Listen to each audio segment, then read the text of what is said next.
I was complaining to my friend Bree about how I was having issues with my story. And she was like, drink your coffee. Just drink it. Sorry. Oh my god, I want my shoulder to stop hurting. Sorry. It's so annoying. Is it like right? I'm just gonna be a statue. Don't mess anything up. Yep. Welcome back to the Writing Inquisition. I'm Carol Benton. I'm Marie Allen. I'm EmRose. And this episode we're going to be talking a bit about the sort of rules and claims about writing. Now, as you know, none of us are particularly, happy with the way academia treats fantasy writers in particular, but we still do have to follow some rules. Some. You at least have to know them. Yeah, and know when it's okay to break them. Or bend them. Yes. Or twist them. Or bop them. Twist it. Pop it. Oh my god. Pull it. Pass it.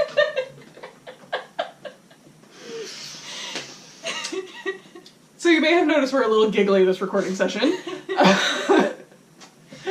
The coffee is kicking in. Finally. For one of you. Still hasn't quite hit you yet. But you also had more coffee. It's true, I did. I got a refill. Yes. And for some reason you didn't. Like, what the hell was that? I know. Yeah. She did not Like, offer it to she me. refilled mine and then left. Yeah. And I was just like, what about you? So And then you anyway. were like, I didn't want any more, so it's fine. But then we went to Starbucks. Anyway. So, the first part we're going to talk about is sort of grammar. So, for those of you who have experienced school, you know that grammar is kind of obsessed over by English teachers. And I can't say I blame them because there's a reason we have the grammar rules, but at the same time, there are times to break those rules. Like, More like general guidelines than actual more rules. guidelines than actual rules, yes. You mean the entire English language? Yes. So, for the sake of clarity, you should typically follow the rules of grammar, or at least I think you should, but you can also break those rules for emphasis, like you can do a sentence fragment to sort of hammer the point of the previous sentence home. Or, like in Lewis Sacker's Holes, when he's talking about the 11 spotted lizards? Do either of you remember this? No. Shit. I think it's 11 spotted lizards that, like, it says something sometimes, it says something sometimes, it says something about, like, they're deadly always. So you have, like, Parallel structure, but at the same time the sentence fragments, so you Gotcha. go into that.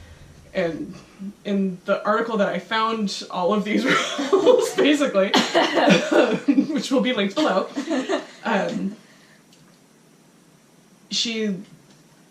the author of the article actually, like, points out these fragments as emphasis thing, and I gotta say, with the examples that she gave, I completely agree. There are times when it's just like, why did this author do this? Why? But typically you can see, like, oh, it's for this reason. And am I talking too much? And just because, you know the rules and you're trying to break them, twist them, bend them, whatever the heck you're trying to do with them, it's always experimental. It doesn't always work. So keep that in mind, and definitely have your beta readers test it out to see if it's what you were aiming for in the first place or not. So I really like playing with it if you have a character's voice. Like, if your character's voice is, like, you're writing from the point of view of a child, and then it's a scary story, you can break all the grammar rules. I had another example. I don't know what the story is called anymore, but there is a story I read, can't remember who it's by either, but we'll link it because it's online. Yes. Anyway, You'll send me the link. Yeah, because I'll send you the link. But there's, like, no correct grammar. Like, I mean, there is correct grammar in the story, but most of it isn't, and it's written totally in the character's voice. That's something else. I've also just found in general, when if you study the rules of grammar, it's more fun and easier to break them, because then you can kind of tweak it to your, like, if you know like, oh, when somebody reads this kind of sentence, this is the emphasis that will be on it, Yeah. and you can tweak it. Yeah. The same thing sort of happens with if you study linguistics. Like, we typically speak somewhat colloquial standard American English, but then you also have African American vernacular English, which does still have its own set of grammar rules. It just doesn't sound right to very close-minded white people. But, you know, you brought up dialogue, and that's a really good place to consider how often people actually speak in perfect grammar. Yeah. Just not very often. Not very often at all. Because you may have noticed in spoken English there's actually no punctuation whatsoever. So you kind of have to go into more like, well, this is where the approximate sentence should be, but if you're going, if you have a character who is explaining something really, really fast and is talking really, really fast, and you really have to get through and it's like, oh my god, calm down. Yeah. That's a perfect place to have like a run-on sentence. Mm-hmm. And like a breath stop where they inhale really fast and then keep going. Yeah. And like he or she paused long enough to draw more breath to continue. Yeah. And stuff along those lines. So grammar, you really have to pay more attention to when you're breaking those rules and when you really have to make sure that you're following them for the sake of clarity. Mm-hmm. Because if you don't have a clear sentence structure that most people are expecting, it's going to be harder to read. Yes. And moving on to dialogue tags. So I know EmRose hates it when I do something other than said or asked, but I get really bored of that. And this is another place where academia and actual writing completely contradict each other. Yes. Because if you go on Pinterest and look up like teaching tools for dialogue, there's entire charts of said is dead and all of that sort of a thing. But you get into a creative writing class and they're going, what the fuck is this shit? Just say said. And yeah, so I know your preferences and I know my preferences. I don't remember your preferences. I like a balance of both. So I'm like in between you two. Because I mean, I like the consistency of said because it just kind of goes in the background. Mm-hmm. But then there are some places where, you know, something more is needed. And I do like that. And that way you don't waste your time trying to explain a facial expression that came through in how they said something, you know.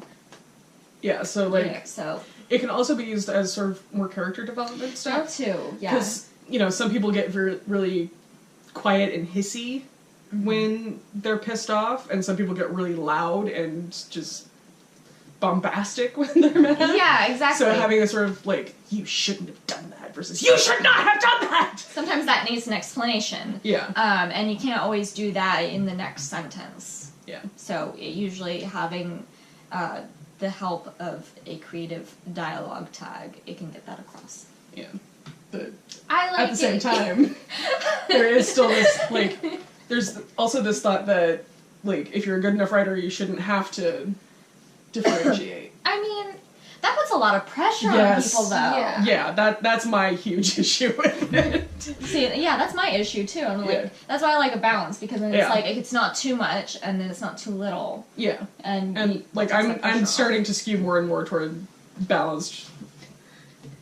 Because I was somewhat balanced, but more leaning toward more variety. Which was driving you nuts. I look at it a lot as a stylistic thing, Yeah. but I try. Well, I'm so lazy, I really don't. I think about looking through the books that I especially like and seeing how often they do it and being like, okay, I can totally imagine this person's face and how they said it, and there's no dialogue tag. Why is that? Yeah. So I try to do that. I don't really do it. But I think rarely, you know, I like doing a whispered or yelled. Just trying to think of other ones. Yeah, I just like pushing the emphasis, I guess, on the dialogue is my stylistic preference. And then when I correct Carol's dialogue tags, I don't mean it. There's too many! I'm like, there's too many, but I don't mean like you have to, you know, she knows that I don't mean it, that Yeah. she has to. I just like pointing it out, because then she might be like, oh, she's right. Yeah, I and have of course, like 18 in a row, or, Yeah. you know, which Like, you've gotten better. I have It's gotten better, fine. but there have been times when, like, you've gone through and highlighted how many times I use the same adverb, which I so appreciate. And they'll be like, why is my page polka dotted with yellow? You're like, what did she Oh! Oh shit, okay, fuck. I'll take that one and that one and that one and that one and that one out. And then we only had 3 on this page, which is better, but still not great. Yeah. So I think it's all stylistic. I just, Yeah. I think some people, I think when you're using it as like a replacement for your dialogue, or a replacement, which I don't think you do, No. but some, you know, like in grade school I did that, like I was looking through my old stories, because you're a little kid, so you don't know. Yeah. But, You're still working your shit out. yeah. Yeah. So like, I think it's fine, and I mean, J.K. Rowling uses them when Yeah. I read Harry Potter. I'm like, oh, she uses them a lot. Okay. Yeah. But, Snapped, cursed. yeah. Mhm. But, yeah, I guess we're all pretty much in Yeah. agreement and just have different Yeah. stylistic preferences. And I think we can also all agree, like, you want to use the more professional ones. You don't want to be like, well, color bitch Tarek out for this. It's just like, Yeah. that may be the case, but that's not how it should be described. Yeah. So the next sort of rule is to stick to one point of view. I didn't even know it was. Oh yeah, I did. Go on. Yeah. Sorry. In some cases, yes. Like, especially if you have a first-person narrator, because then you really don't want to Yeah. swap around. Yeah. I I'm reading have a book that does that. Crazy. Sorry. Go on. There's a couple of instances where it can work, like in A Court of Mist and Fury. Like, the entire Court series is written from Feyre's point of view, but the last chapter and only the last chapter of the second book is written from a different character's point of view, and I'm not going to say whose, just because I don't know how many of you read that. So, no spoilers. No spoilers.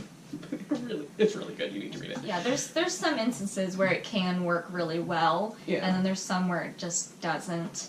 Yeah. So you want to be careful with that, and I would say if you're going to do that, especially in first-person narrative, do it sparingly. Yeah. I think it works better when there's less of it. Because with Sarah J. Maas's use of it, it was kind of necessary because there was no way we could sort of reveal that final twist of that book without swapping point of view. Yeah. And we wouldn't have known certain kind of critical details without swapping the point of view. Yeah. But there's, I want to say the series is called, like, Legend or something by Marie Lu, where she alternates between two... I'm reading The Young Elites by her. Yeah. And it's like first person and then third person with chapters. Oh, no, because the Legend series, it actually is in first person the entire Yeah. time, but it swaps between two characters. Yeah. And it This is alternates more between confusing. chapters. It's not Yeah. confusing, but I'm It's just kind of frustrating. like, I'm twitching. I'm like, I think Yeah. we're in first person. Anyway. And the only way you really understand that is if you look at the chapter heading, because if you've seen the chapters episode, the micro episode anyway, like we talked about titling chapters, and for that particular series, she doesn't title them, she just says who's narrating them. So like chapter 1 is narrated by character X, chapter 2 is narrated by character Y, and it just swaps back and forth, and it reminds you who's telling the story at the time. Yeah, that's helpful. Yeah, it's still annoying as hell though. Yeah. I have more thoughts. Yes. I just wanted to say it. Anyway. I used to be, until I got, I think, college, it used to really bug me when you would read a story and it would be in third person, but then you would have a glimpse of the other character's thoughts or, like, feelings, and it used to bug me. And then I got into school and they were like, oh yeah, you can do that just as long as you're consistent. Like, make it, like, I don't know how to explain it. Like, if you say, she walked down the street, and then it could say something like, I can't think of an example Watched her walk now. down the street. But it would be, like, one little sentence, and it, like, would, like, say how they're feeling. And I used to be like, well, how do you know that he's feeling bashful? Because you don't, Yeah. like, you're not. But it would be that the narrative distance could be kind of omniscient, but still be in third person. Which I don't like writing that way personally. I don't know why, but I always feel like it throws me out. I guess because I think I see third person, I think, cool, I'll just get this the character's perspective and that's it. Mhm. And then when it jumps out of that, like, not even switching chapters, I'm always like, ah! But that's just me. Yeah. I mean, I don't think you've really had an issue with the way that I do it, or at least you haven't No, mentioned because it. you do it... Because I tend to stick with one character per scene. Yeah, and then you've already created that... It's not the same... I don't know how to explain it. But you jump around with chapters, different points of view. But, like, if I read a short story, it bugs me. I don't know why. I think it's just me. And because they're also not going all the way into their thoughts, they're just, like, going part way. They're just, like, skipping It's, like, through. it's not like a full point of view shift. I really wish I could give an example, because I sound weird saying it. No, I think I understand what you're saying. Yeah. Like, within one scene, if it swaps, like... And it's only for one sentence. It's not for, like, a if it's full just, like... thing. And I'm just kind of like, that's weird, because I feel, like, stuck halfway between the character and the other one. But and you don't know where the hell you are anymore. Well, yeah. Because it's disorienting. Yeah. So, rather than, like... like, the way that I tend to do it is, like, I'll do a scene with segment A of the cast from this person's emphasis perspective. And then I'll do, like, come back over here to Wieland and do something with the Queen, blah, blah, blah, blah. And then I'll come back and it won't necessarily be with, like, Kylar anymore. It might be with Morella or Tarek or somebody. Mm-hmm. But for that scene, it's with that person and it doesn't swap through. Yeah, and I think that really helps because it keeps it all kind of nice and tidy and together, and then you're like, okay, this person's talking. Yeah. And it's very easy to know who it is. You don't even have to really state who it is because it just, you understand who it is when you start reading it. Yeah. And that's really nice. Yeah, so, like, keeping it at least scene by scene with one character's perspective, rather than, like, trying to do some sort of, like, Texas showdown between the characters and going, like, Marie hated EmRose and EmRose hated Marie and Carol was stuck in the middle and didn't know what to do and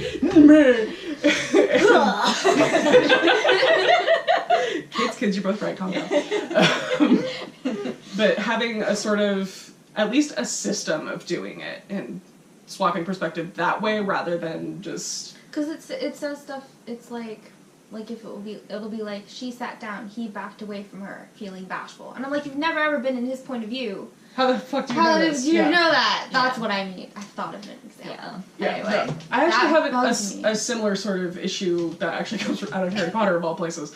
Yeah, in the first book she switched. No, because, like, every once in a while, like, Hermione's eyes will glaze over. I'm like, what the fuck are you talking about? Yeah. How does this appear? Like, how do you notice that? In the early book, she would go, and there was it was like be Hermione's point of view or Ron's point of view, and like Harry wouldn't be there. And then throughout the series, I feel like she narrows it to just Harry's point of view with some chapters with like the Death Eaters or whatever. Yeah. That bugged me too. Yeah. Well, you know, I think these were really her like first real books. Yeah, they were the so first ones that she published, and like you'll notice that the writing style actually matures as the books go on. Yeah. Which is really cool. Yeah.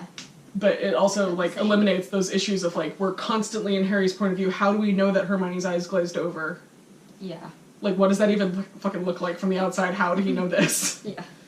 Because she does write from an omniscient third person, but it's really only semi-omniscient, because otherwise then... Yeah. So, it can change, but try to at least have a system, and try to keep it from changing too much in first person, because that's just irritating. Yeah. Okay. This is another one that drives EmRose completely up the wall about my writing. This one drives me up the wall too. Yeah. I need to work on that. But I think I am also a hypocrite because I do. Yes. Exactly. Like, but when I'm reading it, I hate it. I know! And then, like, I'll go back and reread my stuff and hate it and go like, what the fuck was I thinking? Especially once you pointed it out. I'm like, oh my god. So just to clarify, the rule we're now talking about is never use adverbs, especially with dialogue tags. So, like, she said snarkily, or something like that. There are better ways to say it, like, with a healthy dose of sarcasm, or something along those lines, which ups your word count anyway. You could have another character just say, I can't put up with your snark right now, or Yeah. something like that, you know, so that way, you know, that was meant to be snarky. Yeah. If you didn't get it the first time, and you don't have to say, she said it snarkily. Yeah. And, you know, in speech we do tend to use adverbs, so, like, that's one of the places where you can sort of get away with it more. But In reading, it slows you down and annoys you. There's typically a verb that can convey it more simply and without the LYs everywhere. Yeah. Because, again, EmRose will send chapters of mine back and have highlighted every word that ends in LY that's an adverb. And I'll just be sitting there like... That said, there are places where it is needed. Yes. Yeah, I agree. But again, this is something that you want to really use sparingly Yes. and, like, where it's actually needed. Yes. Because otherwise it'll drive your readers crazy. And I honestly think that goes for, like, every reader. Yes. Yeah. Because, I mean, again, we do need to use it sometimes, because otherwise it wouldn't be part of speech. Yeah. It wouldn't have its own category. But, again, using it sparingly, like you said, Or if you can find, like you were saying, a word. a better verb that will convey Yeah. it, then try to use that one instead. Because it does make it stronger. It just does. I think it's been in and out of fashion, because again, coming back to Harry Potter. Yes. She uses them. I was reading, I don't know, like other books, and Yeah. I was noticing, I was like, man, they have a lot of dialectics and adverbs, Yeah. and now you're not supposed to. But I think, to me, bottom line is if you can get a better word, use it. Yeah. Yeah. And, of course, when you're just getting the words on the page, Yeah. don't just- care about it. just- Leave it yeah. for editing. Exactly. Because when you're just trying to get the words on the page, you're going to take forever if you try to figure out the exact perfect word to use word by word. It's just Yeah. not going Yeah. to work very well for getting the story out, and you're just going to end up stuck with a bunch of words that don't make sense together. Yeah. Exactly. So just get it out on the page, worry about the actual word choice later. Yes. And let's see. So this one I completely agree with, and it's that main characters' names should not start with the same letter. In real life, you can't really avoid that. Yeah. Because it's not one entity that's naming every single person on Earth. And if there were, then we'd have the internet name problem of, like, Jessica 237 or something. And just no. Just no. But since we are the single entity who's naming our cast, we can do that. And, like, again, bringing up the Dark Lord's Handbook that I'm reading right now, it's not even in the main cast, but there are two characters who do overlap and interact with each other. Both of them have N and U in the names within the first two syllables, and I get so confused by them all the time, and it's really irritating. Because it's Namu and Nuriel. Why are they from the same core of the cast? Why? But, again, you can't really avoid having characters without the same letters sometimes, and that... Depends on how big your cast is. Yeah. But I would say your main cast, like, if you have, 3 characters that are always there, name them something different. Yeah. So, like, in my case, you have Tarek, Kylara, Morella, and Deja, and... why am I blanking on his name? Numad. Who later becomes a Mund. But anyway. But you'll notice they don't have similar letters in common at the very beginning of the names. That is a very deliberate choice that is trying to make sure that they don't get confused, because they're all wildly different characters. And I know, like, Tamerlane and Aaron, who I think Change her name. Thank so you. we don't have to know that. Thank you for that. I can't. It just sounds weird coming out of my mouth. No, it I'm does. sorry.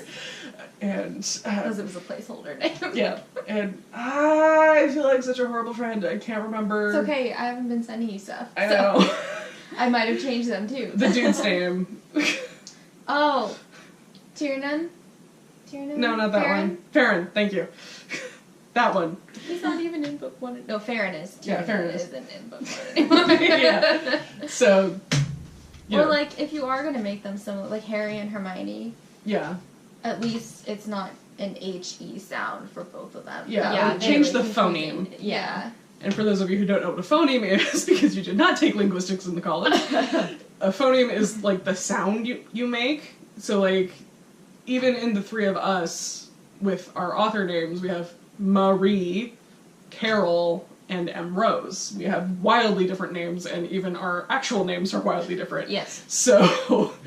It was all intentional. Yes, I approached him and go, you can't have these letters. They're mine. None of the letters. They're mine. Yeah, no, it just happily worked out that way. Yeah. Because I'm not in charge of them. They get to pick their own goddamn pen names. But, you know, it's still, like, even if you just look at the surnames, the Lee, Allen, Benton, we all have E's. Because it's a vowel. Yes. It's vowel. And it's the most common vowel. Vowels are going to happen. Yes. And consonants are going to happen anyway. But, you know, it comes down to you have to really... The arrangement of them Yeah. and the sounds they make together. Yeah, Yeah. exactly. So there's that. I would just say be hyper aware of that when you're naming your characters. Yeah. And say the names out loud. Mm-hmm. Yeah. And another thing is try to make, if you can, because this will come in handy later on, if you are interviewed about your characters, you want to be able to actually say your characters' names. Yeah. That is handy. yes. Mm-hmm. And like I already know that there's one character in book 1 in particular whose name is going to get mispronounced because I named her for my cousin-in-law who is Austrian. So it's not Claudia, it's Claudia. But I already know it's going to get mispronounced, so I'm coming to terms with that. But You could do what J.K. Rowling did for Hermione. Cause, yeah, Hermione. Yeah.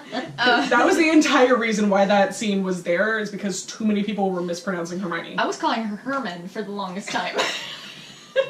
No, I was worse. You were? Hermione. Oh god! My mom called Sirius Black Cyrus. Until I was like 8, I was like, Cyrus! And everybody was like, Cyrus! What are you saying? Yeah. I mean, that's kind of the bad part about having a I very don't know where tenable she name. got that from. Like, why? Go on, sorry. No, it's fine.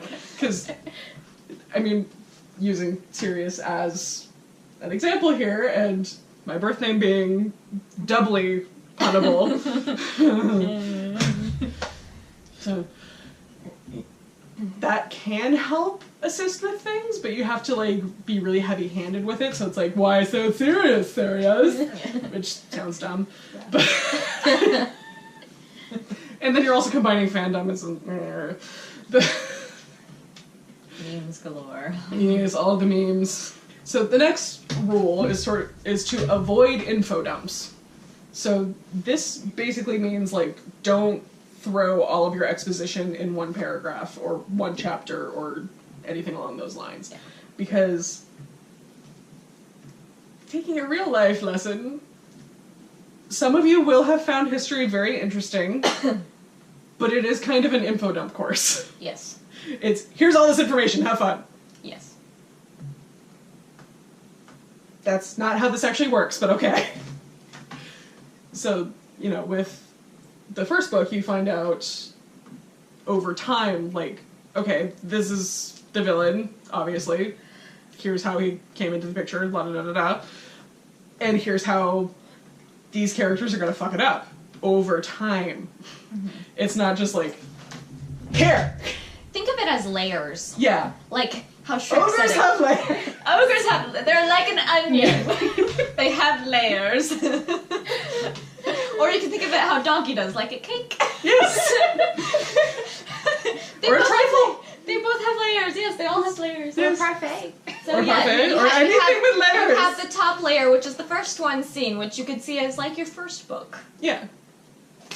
And then, you know, the next layer underneath is the second book. It gets a little deeper, a little more richer. still doesn't have everything there. You haven't gotten to the seed yet. Yeah. Well, I mean, you could even take it another step further and think of it as a recipe. Yeah. Because you can only do one thing at a time. Mm-hmm. And some things happen simultaneously, like you get all of your dry ingredients together, all your wet ingredients together, and then you combine them, and then you have all the dough, and then you have to bake it, and then you get the whole thing. Mm-hmm. But...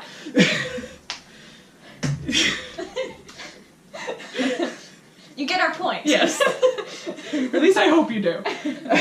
Chuck Wendig said something, he's gonna say it better than I did, but he was like, with Exposition, he was like, just get in there, do it really fast and then get out. Yeah. Is basically what he was saying. Yeah. Because I think, yeah. Yeah, and piece by piece, like, you don't shove an entire cake in your mouth at once. You want to Yeah. be able to digest things. You Yeah. want your readers to digest it, think about it, and then, like, let the next course come. Yeah. You're doing a lot of food puns here. We are. Are we hungry again? Probably. I don't see how, because we just had lunch. I'm thirsty. But... We're almost done. Okay. Okay, so next rule is no prologues. Safe to say this one's kind of bullshit. Yeah. You want to be careful with the prologues, but you don't necessarily want to say no prologues ever. Yeah. I find prologues very important for some books. For some books, yeah. Yeah. And for others, it's just like, why the fuck is this here? Yeah, exactly. If you're going to have a prologue, you need a good reason why. Yeah. And usually if there's a prologue, as a reader, I try to read it because it may have important information to the plot later on. It's not just something you skip. You know, it's there for a reason. Yeah, exactly. And, like, I'm sure I'd mentioned this in a previous recording zone somewhere, I think like 20 minutes ago when we were recording one on chapters. Books 1 and 2 of the Regal by Blood series, no prologue. Book 3 will have a prologue. And it's there for a fucking reason. And it's not going to be that long, so it's not that painful. But you don't want, like, the first third of your book to be your prologue, because that makes no sense. Yeah. And you really don't want any more of, like, than, like, 5% of the beginning of your book to be prologue. And even 5% might be pushing it. The whole book is prologue. Arguments have been made, actually, for A Court of Thorns and Roses to just be one big prologue for the actual book. But that's beside the point. It's not actually a prologue, it is a book. Yes. I say try and write it without the prologue. If you find that you can, go ahead. Yeah. And then if you're like, wow, I really need the prologue because this takes place outside of the time and space that the rest of the book does, or whatever, then go ahead. Yeah. Like, again, the only reason that I'm having a prologue is because it's necessary. Yeah, plus you're on book 3, so we're already, like, in it. You're already invested, I've already got you. Yeah. Right now, I'm planning on having a prologue in my first book, but I don't know if I'm going to have another prologue in any of my other books, maybe until the last one, if I have some really juicy information that needs to be said. So maybe I'll do something But you can't like find, like, a good way to get it in there. Yeah, exactly. Like, if there's something that needs to be said prior to the book starting, Yeah. then I'll do it. And, like, for this one, it's more of, like, an Easter egg thing plus an introduction to my main character, because she doesn't show up in the first chapter.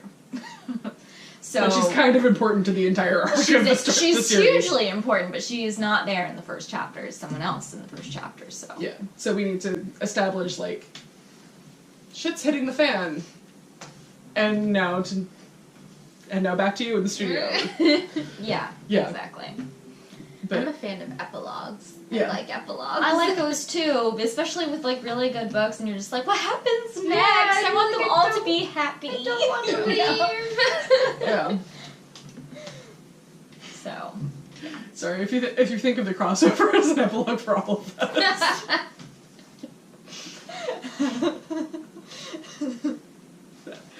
But in some ways it's kind of a prologue for you. it's a prologue for you. It's like a continuation for me. And it's a what the fuck is happening for me. Yeah. But it's gonna be good. It's 3 minds working on the same project. It should be good. Yes. Should. Should. And the last sort of rule that we have, and keep in mind these are only some rules, there's probably millions out there, but these are the ones that we kind of care about at all, is never start with a character waking up. Now, the big argument for this is, like, everybody has a fairly similar wake-up routine. You get up, you do something in the bathroom, you put on your clothes for the day, you have breakfast of some variety, and you go to work, or whatever the fuck it is you do. Yeah. Unless it's central to the story, I wouldn't do it. Yeah. Like, there's only one that I can really think of, and it was a movie. Stranger Than Fiction. Yes, that one is good, but that's not... That one is more about, like, building the character than anything else. Like, he brushes a very specific amount of times when he brushes his teeth. He puts on a very specific watch in a very specific way. It's demonstrating the character through his wake-up routine. It's not, like, I don't want to get out of bed, leave me alone. And then you have, like, for example, Legend of Zelda. Link, it always starts off with Link waking up. Always. Always. That's just what happens. Yeah. And, you know, admittedly, I want to say it's like, somewhere in chapter 2 we have a wake-up sequence, or chapter 3, or both, or something.